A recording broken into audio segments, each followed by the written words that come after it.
ክቡራን ኢትዮጵያውያን ደህና ናችሁ ወይ? እንደምናችሁ። በዛሬው አቀራረብ እንግዲህ የኤርትራ መንግስት ኢሳያስ አፈወርቂ መሪው የተናገረውን ንግግር ሰምታችሁታል። ከብዙ ቦታ መጀመሪያ የመታው አሜሪካ ድምጥማጡን አጠፋው። የጂኦፖለቲክስ ምናምን ድምጥማጡን አጠፋው አሜሪካ። ድምጥማጡን ያጠፋው ደግሞ መጨረሻ ላይ ቻይና ነምበር ዋን ነች። አሁን እንደዛ አይነት ቅሌት አሜሪካ ብትስጡስን አውጥቶታል። ይህን ሀገር ብሎታል። ሪጅናችንን ዓለምን በጠቅላላ ለመጀመሪያ ጊዜ ሰዎቹ ለመጀመሪያ ጊዜ ነው የተናገረው ስለ ኢትዮጵያ። ኢሳያስ አፈወርቂ እንዲህ አለ። እኛ ራሳችን በአመት አንድ ጊዜ ነው የምንሰማው። ፕሬዚደንቱ ስትሪክት የሆነ አሰርቲቭ ኮሚኒኬሽን ነው የሚናገረው። አንድ የሚናገረው ነገር ተናግሯል። ይህን ደግሞ እንዴት አድርገው ኢትዮጵያን ስዳዩት እናያለን። ግን ቅጥረኛ ነው ያለው። አብች ቅጥረኛ፣ የነጭ ቅጥረኛ፣ የነጭ ጢጥላሽ ነው ያለው ባጭሩ። እና ወደዛ እንሄዳለን። ይህን ስዩም ተሾመ ጉራ ላይታች ማለት የትም እንደማያደርሳቸው የታወቀ ነው። እና በዚህ ጀምራለሁ ዛሬ ሰዎቹ። ለምንድን ነው በዚህ የሚጀምረው? ምክንያቱም አፈቀላጤው እሱ ስለሆነ፣ ይህ ሰውዬ ከህግ በላይ ስለሆነ፣ ከኤርትራ ጋር ጨዋታ እንደሌለ፣ እንዲያውም ፕራዮሪቲው የኤርትራ ፕራዮሪቲ ምንድነው? መጀመሪያ ላይ የሚሰራው ዲፈንስ አይደለም፣ ልማት ነው። ምክንያቱም አገሩ ዲፈንድድ ነው ኦልሬዲ። ብዙ ሰዎች ከወያኔ ጋር ቁጭ ብሎ ያወራል ያለው ምናምን ይላሉ። ከወያኔ ጋር የሚያወራ መንግስት የለም። ህዝብ ለህዝብ ግን ለመገናኘት እየሞከረ ነው። እዚህ ደግሞ አማሮች ይገቡበታል፣ ኦሮሞዎች እና ማንም ኢትዮጵያዊ ሀገሩን ለመለወጥ የሚፈልግ ይገባበታል። በዚህ ጊዜ ኢትዮጵያንስ፣ አማሮች፣ ኦሮሞዎች በተለይ ደግሞ ሌሎች ኢትዮጵያንስ ጉድ አንደርስታንዲንግ ከኛ ጋር እንዲኖራቸው ያስፈልጋል። ይሄኛው የመጨረሻው መሆን አለ። ወደ ጨዋታው እንሂድ እና እስኪ እንስማ ምን እንደሚል ሰውዬ። ሰዎች አሉ ከመልካም ውስጥ ክፍተት የሚፈልጉ ሰዎች አሉ። ከመልካም ውስጥ መልካም ነገር የማይታያቸው ፊታቸው ቆሙ ትልቁ ነገር የማይታያቸው ሰዎች አሉ። በእያንዳንዱ ቀን መልካም የኢሳያስ አፈወርቂ ኤክሰርፕት አቀርብላችሁ ዛሬ በትግርኛ የተናገረው በአማርኛ እተረጉማለሁ ማለት ነው። ኦኬ፣ ስለዚህ ታገሱኝ ውድ ታሙን። በእያንዳንዱ ቀን ቀናስብ፣ በእያንዳንዱ ቀን ኢትዮጵያዊነትን ያዝ፣ በእያንዳንዱ ቀን ስለ አብሮነት አስብ፣ በእያንዳንዱ ቀን ብሰል፣ በእያንዳንዱ ቀን አስተምር። በነገራችሁ ላይ ማክሮን ማን እንደሚመስል ታውቃላችሁ? ናፖሊዮን እንደሚመስል ፎቶኮፒ ነው የሚመስለው መልኩ። ናፖሊዮን እንደዚህ ነው፣ ቀጫጫ ነገር ሁሉ ይችላል። ተቋቁመን መጣን። እሺ፣ አመድ ዱቄት ነው የምናደርገው። ለምን እንደነበረ ይቀጥል። ኢትዮጵያ ማትደግ አይለፍላት ብለህ እኮ ፊትን ብታዘው ተከትሎ ይመጣል ኢሳያስ። ግፍና በደል ወይ ለቢቴ 62 ቢሊዮን ዶላርስ ደርሷል የኢትዮጵያ ዕዳ። ካሁን በኋላ አይኤምኤፍ አንድ ነገር አሬንጅ ማድረግ እንዳለበት ነገርየው እንደሚለወጥ ደግሞ ብዙ አይነት ነገሮች አሉ። የሆነ ኢትዮጵያዊ አሁን 120 ይሁን 125 ሚሊዮን ኢትዮጵያዊ ከ500 በላይ ዕዳ አለበት ኢንዲቪጁዋል። አሁን በእነዚህ ሰዎች ምክንያት ሰዎች ኢሳያስ ነው ፕሮብለም ያመጣብን ይላል። ኢሳያስ አንዴ ብቻ ነው የተናገረው። ስለእናንተ የሚናገረው ንግግር እንሰማዋለን። ደግሞ ምንላችሁን ስለምና የኢትዮጵያን እድገት ትንሣኤ ለማደናቀፍ መሰሩትን ሴራ ስለምና የኢትዮጵያ አምላክ ኢትዮጵያን ሊበትኗት በሞከሩለት የዕለት ዕለት ትጥቃቸውን አስፈትናቸዋል። በተንካት እኮ አንተ እኮ በተንካት እኮ ኢትዮጵያ እግዚአብሔር ያውጣችሁ። ኢትዮጵያን እንደገና መጠገን ትችላላችሁ። ወያኔ በተናት እኮ ይሄ ሰውዬን በተናት። ሁለቱም እኮ በተኗት። ይሄኛው ግን በሚገርም አይነት መንገድ እየነጣጠላት ነው ኢትዮጵያ። ለና አንተ ራስህ የኦሮሞ ነፍጠኛ የኦሮሞ ህዝብ የማትደግፍ የኦሮሞ ህዝብን መከራ ውስጥ ያስገባ ሰው ኢሳያስ አፈወርቂም እንደዛ ነው ያለ። ወያኔ ጋር ስንዋጋ ደስ የሚለው ማለት ነው አዲስ አበባ ግቡ ያሉ እነሱ፣ አዲስ አበባ ግቡ የሚሉ እነሱ። እሱ ምን ማለት ነው? እንደ እንጨት መቆስቆሻ ናቸው። እንደ እንጨት መቆስቆሻ እያደረጓቸው የሁላችሁ ሰዎቹ የሚለው በአሜሪካ ታዘዝ ነበረ። ግቡ ይሉናል፣ አትግቡ ይሉናል። እንደምታውቁት አሜሪካ እስከ መቀሌ ድረስ እየሄደ ያወራል አይደል? ኢትዮጵያ እኮ ሶልዳውት ነች። ባንዳዎች እኮ ናቸው። ኢሳያስ አፈወርቂ ያለው እኮ ይሄ ነው። የተሸጡ የሚገርማችሁ ነገር ዶናልድ ትራምፕ እንኳን ደስ አላችሁ ኤሪትሪያንስ የሚል ሰላምታ ልኳል። እንደ ሌሎቹ እንደ ራሽያው ምናምን እንደ ቻይና ዓለም በጠቅላ እንደ ፈረንሳዩ ሁሉም ዓለም ብሎናል። እንኳን አደረሳችሁ ብሎናል። በዚህ በነፃነታችን ጊዜ ውስጥ ግን በፍጹም ሰውየው ግን ኢሳያስ አፈወርቂ ወደኋላ የሚል አይደለም። ልክ ልኩን ነው የከተከተው። ልክ ልኩን ነው የመታው። የትኛው ነው ባንዳው? የትኛው ነው ቅጥረኛው? እኮ ነው ምን ያለው በነፍስ ጋጭቶ በማ በህዋቶቹ ይህን ችግር በራሳችን ተናግረን እንፈታለን ያሏቸው። ከዛ አምባሳደሩ ምንድን ነው ያለው? ከብቹ ጋር ተነጋግረው ብሊንከን ከዚህ በኋላ አንዲት ቃል ብትናገር በድርድሩ ሂደት ላይ የሁላችሁ ሚስጥር ያወጣ ነው። አሜሪካን ራሳቸው ያረጉት ነገር ነው ይሄ አልጄርስ የሚባለው። ስሙልኝ ሚስጥር። ኦኬ ኪፕ ጎ። አንዲት ቃል ብትናገር አንዲት ቃል ብትገባ 10 ሰራተኛ አስቀርተን ኤምባሲውን እናስወጣቸዋለን። እዚህ ያሉ ሰላዮች በሙሉ ጠራርገን ወደ ሀገር እንልካለን። በዚህ እዛ አሜሪካ ኤምባሲ ጋር ስለስኝ አቢዩዝመንት ነው የሚሰማኝ። እዚህ ያሉ ቅጥረኞች እዛ ሲንጎማለሉ ማየት ሲንጎማለሉ ማለት የአሜሪካ ምናምን ነገር ጋርዶ ነው። በቁሉ ምንም ብታበላው እና ቢወፍር እንግዲህ ያው በቁሉ ነው አክቹአሊ እና በቁሉ ነው የሚሆነው አክቹአሊ። እነሱ ደሞዝ ቢከፈላቸው አሉ ኢትዮጵያኖች እዛ ላይ ቁፋት ነገር እነሱ ይከፈላል ወይ ከብች እስኪያንቁ ድረስ ይከፈላል ወይ? ደሞዝ እየተከፈላቸው የሚሰሩ ሰዎች አሉ አሜሪካ ውስጥ። ብሊንከን ያዝህ ነበር በደንብ አድርጎ እንደፈለጉት ይመላለሱ ነበር ኢትዮጵያ ውስጥ። አንተ ባንዳ ደሞዝን ከፍላቸዋል እዛ። ከዛ በኋላ ጠራርገን እናስወጣቸዋለን ከዚህ ቤት የተባሉ ብሊንከን ወፈል። አረ ብሊንከን ዝም። ብሊንከን ምን ነው መጻፍ አቆምክ? ዝም። አረ አንድ ቃል ተናገር። ጸጥ። ድርድሩን አስመልክቶ የምትለው ነገር የለም። ዝም። ያለው መሰለው ቀረቀረ አይደለ? ታዛዥ ነህ። ዝም ብለህ ታዘዝ። ካንተ የምመልሰው ካንተ ጋር የማወራው ነገር የለም አለ አይደለ? ታዘዝ። ዝም ብለህ የሚፈረመው ተዘጋጅቷል። ታዘዝ፣ ፈርም ብቻ ብሎ ቀረቀረ አይደለ? ብሊንከን አውጣው ሚስጥሩ። ሰዎቹ ከባድ ሚስጥር ነው የሚነግራቸው እዚህ። ዝም ያለው ለዛ አፉን ይዘጋ። ብሊንከን አፉን የዘጋው ነው። አፉን ዝጋ ተብሎ ከዛ ምንድን ነው የተደረገው መሰለሽ? መጨረሻ ሲመራቸው ሬድዋኑ ሲመራቸው እንደውም አሉ ነው እንግዲህ ቆይ ማይክ ሀመር ህወሓትን አስወጡትና ተውት፣ ከእናንተ ጋር እንደራለን። አሜሪካ ተደራዳሪ ልኩ ብለን እንልካለን። ይሄ ድርድር ይቋረጣል።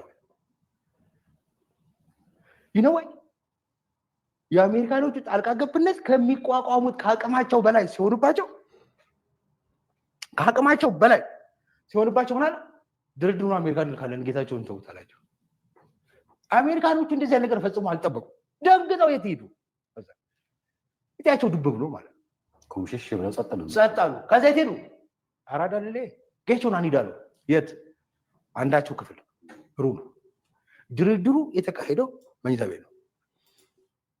ሰዎች ይኸውላችሁ ዘጓቸው ምናምን ተደራደር ፈርመህና ከፈለግ ሱቅ ቤት ውስጥ ሄደህ ተፈራረም፣ ከፈለግ ባር ውስጥ ገብተህ እየጠጣህ ተፈራረም። የምትፈልገው ፔፐሩን ነው።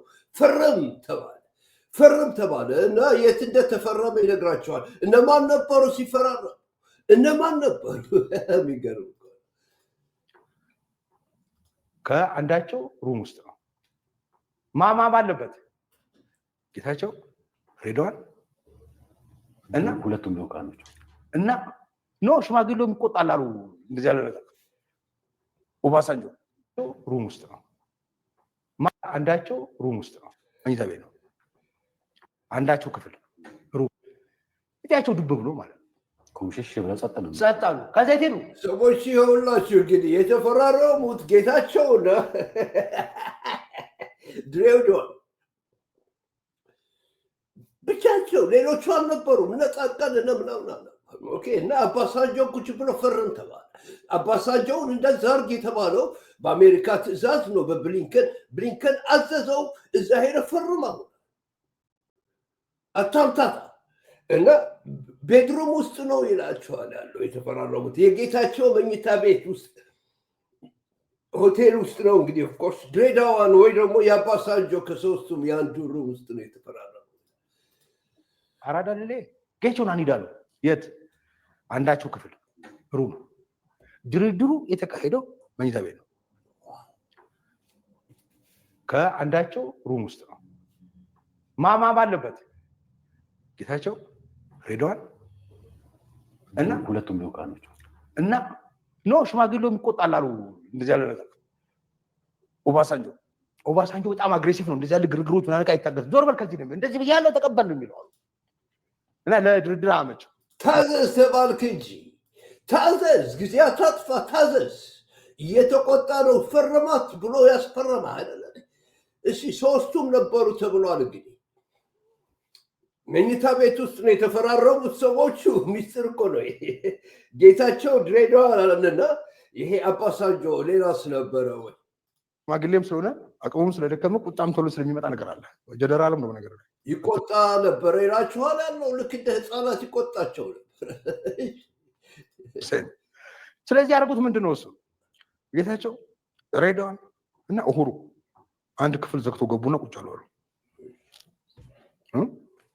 ክፍላቸው ገብተው ይሄ እንዴት ነው? ይሄ እንዲህ ነው፣ ይሄ እንዲህ ነው፣ ይሄ እንዲህ ነው፣ ይሄ እንዲህ ነው፣ ይሄ እንዲህ ነው። ተስማሙ። ይሄ ሁሉ ቁጭ ብሎ ማን ያህል ኡሁሩ አማርኛ እንደሚሰማ አላውቅም ነበር። ለማንኛውም ሰዎቹ ሚስጥሩ ይሄ ነው። ኡሁሩ የኬንያው ነው። ኦኬ እልም ያለ አሜሪካ ምናምን ባሪያ ማለት ነው። መኝታ ቤት ውስጥ የጌታቸው የድሬዳዋን አባሳንጆ እና ኡሁሩ ሆኖ ነው ያስፈረሟቸው። ሌላ ሰው አልነበረም። ዛጋ ብሊንከን በሩቅ አዞ ነው የሄደው አስፈርሟቸው። ተፈረመ። ያ ፔፐር ኢሳያስ አፈወርቂ እንደተናገረው በአንድ ጊዜ የሁላችሁ ፈርሙ ተባሉ፣ ተፈረመ። የአልጀርስ አግሪመንት አይደለም ይሄ እንግዲህ ፕሪቶሪያ የሚባለው በእንደዚህ አይነት ነው የተጠናቀቀው ማለት ነው። በጣም የሚገርም ሚስጥር ነው ያወጣው። ጭራሽ እንግዲህ እንደዚህ ሲባል ፓርላማ ዲስካስ ተደርገዋል። የፓርላማ ምን እንደሚፈልግ ኢትዮጵያው ያውቅ ነበር። እነዚህ ጌታቸውና ድሬዳዋን እየጠጡ ምናምን ያደረጉት ፊርማ ነው ይላቸዋል ታዞ። ስለዚህ በዚህ ምክንያት ኢሳያስ አፈወርቂ ለመጀመሪያ ጊዜ መጥቶ አሁን ቅጥረኞች ናቸው የተባሉትን የታዘዙት። አሜሪካ እንደፈለገው ይገባል ይወጣል። አብይን ሳያስፈቅድ መቀሌ ውስጥ ገብቶ እንደማይክ ሀመር የፈለጉትን ያደርጋል። የፈለጉት እነሱ የሚመቻቸው ምንድን ነው? ትግሬውና አማራው ለማጣላት፣ ኦሮሞውና አማራው ለማጣላት። ይኸውላችሁ ቁጭ አድርገው ፋብሪኬት አድርገው እንዲህ አይነት አድርገው ወያኔ ከሞት ያወጣት ራሱ አሜሪካ አዞ ነው ጸጥ በል ብሎ። በዚህ ምክንያት ደግሞ ከኢሳያስ አፈወርቂ ተጣላ። ላረግነው ነገር ምንም አቆጨንም አለ ኢሳያስ አፈወርቂ አንበሳ። ምክንያቱም በቅን ልብ ነበር ያደረግነው። ኢትዮጵያኖች እንዲሻሻሉ ዲሞክራሲ እንዲያመጡ ይሁን ወርኤቨር ብቻ ሰላም እንዲያገኙ ሀገራቸው ውስጥ እኩልነት ለማድረግ ታጠፈ፣ በሉት፣ ዋጡት። ማይክ ሀመር እንጀራ እንደ እንጀራ በላው፣ ጎረሰው፣ አብችም ተዋጠ። ልክ መለስ ዜናዊ እንደተዋጠው። ይኸውላችሁ ይሄ ነው ታሪኩ። ራሱ ሰውየው ኢትዮጵያን የሚያስተዳድረው ሰውየው እየነገራል። እንደማታሸንፉን እናንተም ራሳችሁ አውቃችኋል። እኛ ማናቅም ነበር፣ ገብቶናል። የፈለገ ነገር ይሁን ማለት ነው። ሁለት ነገር፣ አንድ ኢትዮጵያን ለባንዳዎች ዳግም አሳልፈን አንሰጥም። ባንዳ ማነው? አሁን እኮ ነው ምን ያለው ሰውየው። እኔ ኢንቴሌክቹዋሊ ነው የምገጥመው። ራስህ ባንዳ ማነው? ባንዳ እዚህ ነገር ውስጥ ማነው ባንዳ? $62 ቢሊዮን ተበድረሃል። ኢትዮጵያዊ የከፈለው ነው፣ የሚከፈልም የለም። ሁሉም ነገር እንደምታየው ነው። ባንዳው ማነው? አማራና ኦሮሞ ይጣላ ብሎ የመከረው ማነው? የተቀበለው ማነው? ወያኔን አስቁሞ ከአብይ ጋር ሆኖ ተስማምተው በግድ በብትር ታዘዝ ወያኔ የሚባለው ነገር አይጠፋም ብሎ ያዘዘው ማን ነው? ባንዳው የተቀበለው ማን ነው? ባንዳ ብለህ ትጠራለህ እንደ እንደዛ ብለህ ሰው ግፋል ሁለት በኢትዮጵያ ጓዳ እያንዛረጡ አይኖሩም። ኢንዱስትሪታትና አሳጊምና ዝያዳ መክሰብ ከነኽዓብትና ዝተባህለ እውን ንኣሜሪካ ከቢድ ክሳራታት እዩ ኣኸቲሉ ሎሚ ብኢንዱስትሪያዊ ውፅኢት ኣብ ዓለም ቀዳመይቲ ቻይና እዩ። ሰዎቹ የፕሬዚደንቱ እንግዲህ ንግግር መጀመሪያው 10 ደቂቃ ውስጥ ስታዩት የ10 ደቂቃው ምናምን ጠቅላላ አሜሪካን ነው የሚደበድበው ሰው። ትራምፕ እንኳን ደስ አለ እንኳን አደረሰ። ይህ ኤርትራ ህዝብ ጠቅላላ እንኳን አደረሳችሁ ብሎ በተናገረበት ወቅት አላለ የኤርትራን አገር ጠቅላላ ሪኮግናይዝ አድርጎ አንደርስታንድ ዋት አም ሴይንግ። በዛ ላይ የአሜሪካን ኤምባሲ ደግሞ ባስጠነቀቀበት ወቅት ለኢትዮጵያ መንግስት አቁም የምታደርገው ሁሉ ሰው በሚያጣድፍበት ሞመንት ኢሳያስ አፈወርቂ ግን እንኳን ደስ አለ ስለተባለ ተደስቶ ዝምም አላለም። ሙልጭ አድርጎ ነው የሰደበው አሜሪካን ሙልጭ አድርጎ ለ10 ደቂቃ። ግን እቺ እንደ ኢንትሮዳክሽን ያመጣሁት ቻይና ነው አንደኛ አሁን በዓለም ውስጥ እነሱ ናቸው ጓደኞቻችን ብሎ ቁጭ ያደረገው። በዚህ ነው የምላችሁ። የትኛው ነው ፓንዳው? የነጭ ፓንዳ የትኛው ነው? ኢሳያስ አፈወርቂ ነው ወይስ ያ ትንሹ ልጅ? ዝኸበርክንን ዝኸበርኩምን እቲ ዝቐረበ ዞባዊ ኩነታትና ኸ ካብቲ ጎደበና ንብሎ ናይ ምክብባርን ምምልላእን ምትሕግጋዝን ርግኣትን ረሃባን ጥምረት ዘሎና ቀዋሚ ስትራቴጂ ዝብገስ ኮይኑ ምስዚኦ ስትራቴጂያዊ ተኣፋፍነት ናይቲ ጎደቦ ፅልዋታት ንምዕባይ ዝግበር ወይ ዝህቀን ምትእትታዋትን ሸርሕታትን ኣዝዩ ብዙሕ ስለ ዝኾነ ኣብ ሱዳንን ኣብ ኢትዮጵያን ናይ ዘሎ ቅልውላዋት ከም ኣብነትን ግድ የለም ሰዎቹ። እኔ እንግዲህ ትንሽ ኢንትሮዳክሽን ለመስጠት ነው። በአማርኛ የተደረገው ነገር ሰምታችኋል። ኢሳያስ አፈወርቂ እንዴት አድርጎ ካራክተራይዝ እንዳደረገው የኢትዮጵያ ነገር።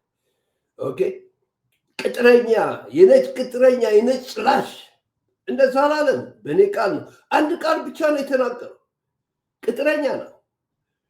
የኢትዮጵያ መንግስት ጋር የነበረ ስምምነት አልተቻለም። ምክንያቱም ተበላ፣ በሉት፣ ነጮች በሉት እንደገና ልክ እንደ ወያኔ እንደተበላ። ይሄ ደግሞ ተሸጠ። መጨረሻ የትራይባል የዘር ወደዛ ገባ። ኢትዮጵያ ውስጥ ጦርነት ታወጀ ነው ያለው። ታወጀ፣ የሚፈልጉትን አረጉ። ይሄ ሰውዬ ደግሞ ተቀበለው ነው። የሚገርማችሁ እንደዚህ ነበረ ነገሩ። ሰምታችሁታል። ብዙ ቦታ ላይ ተመላልሰን ኢትዮጵያኖች እንዴት ሪአክት እንዳደረጉ ለማወቅ አንድ ኤግዛምፕል አመጣላችኋለሁ። ዘሆል ትርጓሜው ግን አንድ ጊዜ አመጣዋለሁ፣ ኢምፖርታንት የሆነውን ነገሮች ስለዚህ የተናገረው ማለት ነው። አሁን እንዳይበዛባችሁ አንድ ጊዜ የብቹ የቁልቁለት ጉዞ ከዚህ እንጀምራለን። የኢትዮጵያኖቻችንን እናቀርባለን። አክሽን ኤድ የተሰኘ ዓለም አቀፍ የግብረ ሰናይ ተቋም የአብይ አህመድ አገዛዝ ከአይኤምኤፍ ከዓለም አቀፉ የገንዘብ ተቋም ጋር ያደረገውን ስምምነት እንዲያቋርጥ ጠየቀ። አክሽን ኤድ እንዳሳወቀው ከሆነም የአብይ አህመድ አገዛዝ ከአይኤምኤፍ ጋር የገባው ውል በተለይም ደግሞ በትምህርትና በጤና በኩል በኢትዮጵያ ላይ ከፍተኛ አደጋ መደቀኑን በመጥቀስ በአስቸኳይ ከአይኤምኤፍ ጋር ያለውን ውል እንዲያቋርጥ ነው አክሽን ኤድ የጠየቀው። የኢሳያስ አፈወርቂ ንግግር አድርጓል። ለመጀመሪያ ጊዜ በተለይ ባለፉት 7 ዓመታት ባልተለመደ መልኩ የአብይ አህመድ አገዛዝን ክፉኛ ከሰዋል፣ ወቅሰዋል፣ ወንጅለዋል። የአብይ አህመድ አገዛዝን ቅጥረኛ ሲሉ ነው ፕሬዝዳንት ኢሳያስ አፈወርቂ የገለጹት። ይህንንም ጉዳይ በዛሬው የመረጃ ብልጽግናን በመደገፍ ያልጸጸትም ኢሳያስ የኤርትራው ፕሬዝዳንት ኢሳያስ አፈወርቂ በትላንትናው ዕለት ከተከበረው ከኤርትራ 34ኛ የነጻነት በዓል ጋር በተገናኘ ሰፋ ያለ ንግግር አድርገዋል።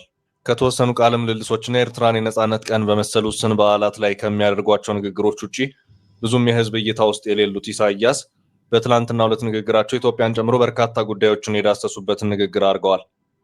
የጠቅላይ ሚኒስትር አብይ አህመድን ወደ ስልጣን መምጣት ተከትሎ ኢትዮጵያና ኤርትራ ወደ አዲስ ግንኙነት ከገቡ በኋላ ፕሬዝዳንቱ ለመጀመሪያ ጊዜ በሚባል ደረጃ ሰፋ ባለመልኩ ስለ ኢትዮ ኤርትራ ግንኙነት ተናግረዋል። ሁለቱ ሀገራት አዲስ ግንኙነት ከጀመሩበት የዛሬ 7 ዓመት ጀምሮ እስከ ፕሪቶሪያው ስምምነት ድረስ በቀጠለ አዲስ ግንኙነቶች ውስጥ ነበሩ። መሀል ላይ ምን ተፈጠረ የሚለው ነገር በግልጽ ሳይታወቅ ልዩነቶች ተፈጥሮ የፖለቲካ ኩርፊያዎች መከሰታቸው እውን ሆነ። በዚህም የተፈጠረውን ችግር በተመለከተ በሁለቱም ሀገራት ወይም መንግስታት በኩል በተብራራ መልኩ በይፋ የተባለ ነገር አልነበረም።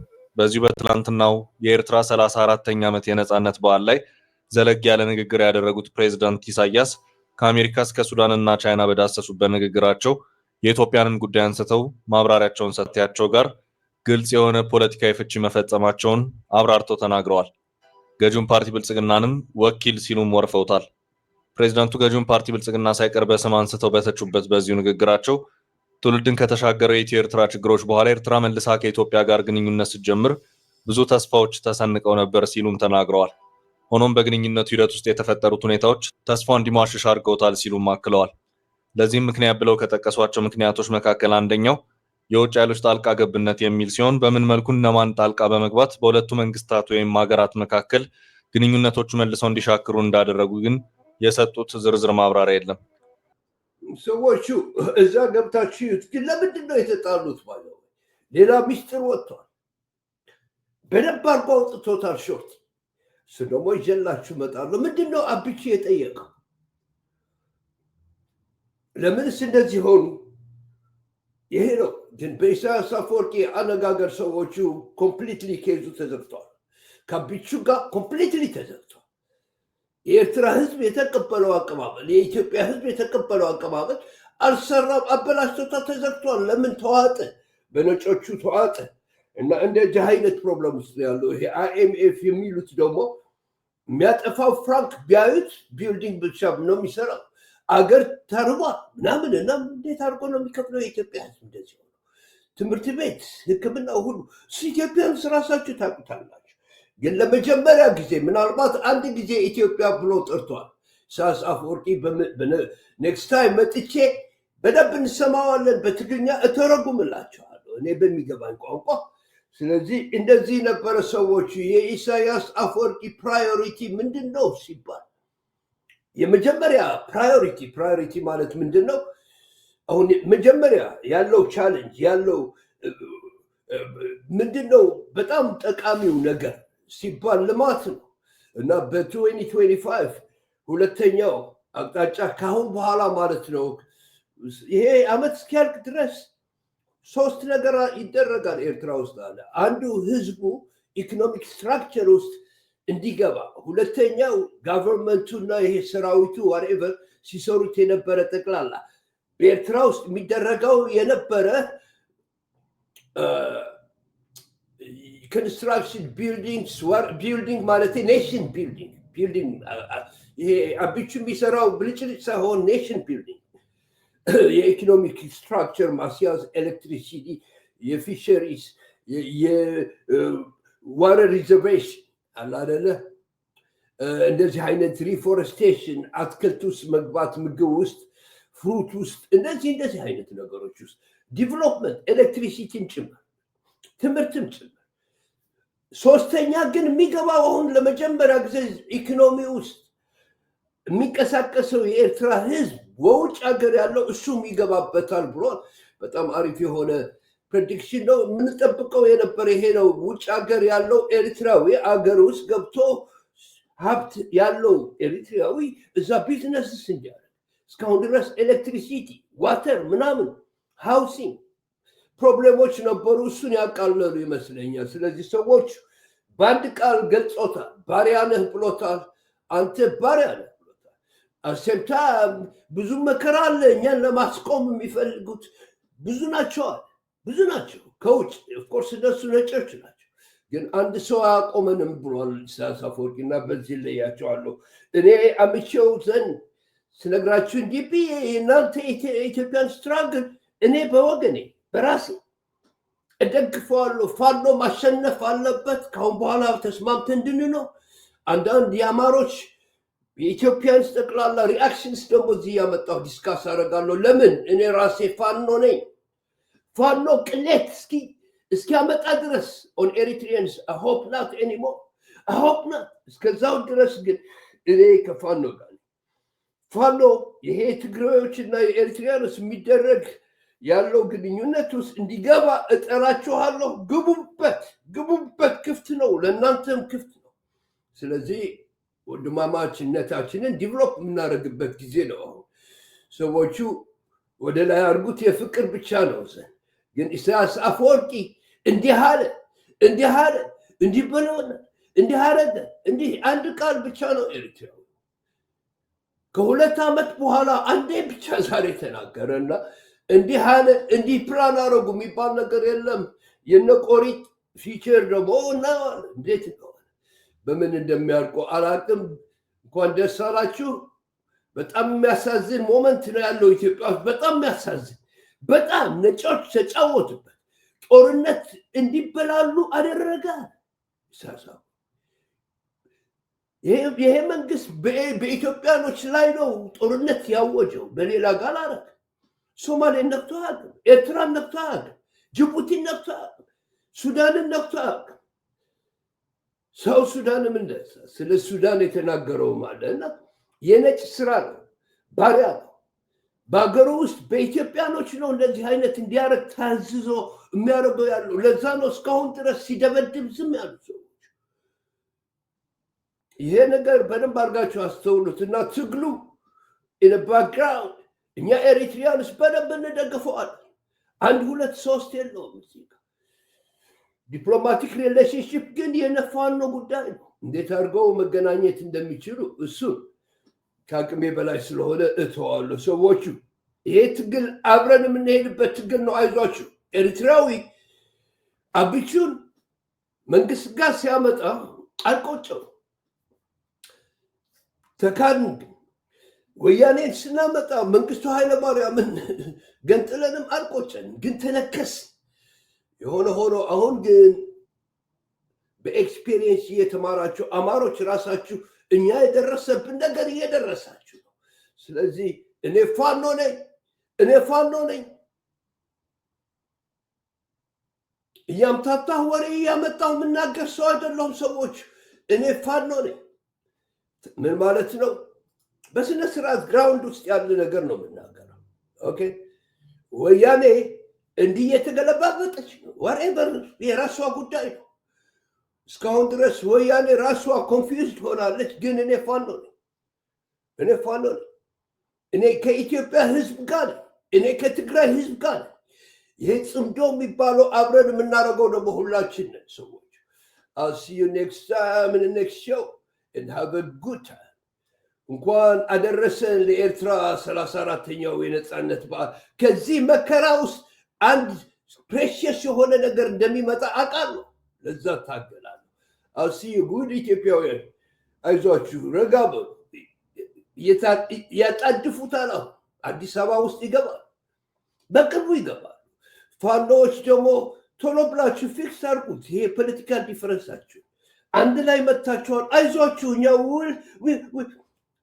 ማሳዋ ለእናንተ የማይከፈትበት ምንም ምክንያት የለም። ማሳዋ ለትግራይ ህዝብ የማይከፈትበት ምክንያት የለም። ኦኬ እኔ ምላችሁ ለህዝቡም ቢሆን ምግብም ይሁን ምናምን ከኤርትራ መንግስት ጋር ዲል አድርጋችሁ የፈለጋችሁን ማለት ይችላል። መሬቱን ነፃ ያወጣችሁት እናንተ ናችሁ። አምላክ ባርኮታል። አይዟችሁ። የእናንተ ስትራግ ውድ ኢትዮጵያውያን፣ ሁሉም ነገር ይነጋል። ኤሪትሪያንስ ላቭ ዩ ዊ አፕሪሺየት ዩ we wish the best አላደለ ለእናንተ። ስለዚህ ኤርትራዊ ምንም በኢትዮጵያኖች እስካሁን ድረስ ፌል ያደረግነው ሰላም አርጋ እንዳትኖር ኢትዮጵያ ነው። አልገባውም። ወያኔ እኛ ሰላም ፍላጎት አላረገውም። እንዲህ አይነት ኮንስቲቱሽን ውስጥ አስገባችሁ። ይሄም እንደዛ ተመከረ። ተው ለሀገር ሀርግ ተው። አወጣህም ለአንድ ኦሮሞ ነገር ብለህ ለኦሮሞ ህዝብ አይወክልም። አልተመከረም። እዚህ ጋር እንግዲህ ኢሳያስ አፈወርቂ ለመጀመሪያ ጊዜ መጥቶ ወደ ትራይባል ወሰደው። የህዝብ እንቅስቃሴ እኛ ሁላችን የገባንበት መጨረሻ ላይ የራሱ አደረጋት ኢትዮጵያ። ኦኬ in the background የኦሮሞ በሚል ቅጥፈት ኦሮሞዎችንም እንደምታውቁት አልረባም ምንም ነገር አልረባም ሰውዬ ይወድቃል መውደቅ ደግሞ አለበት አሲኔ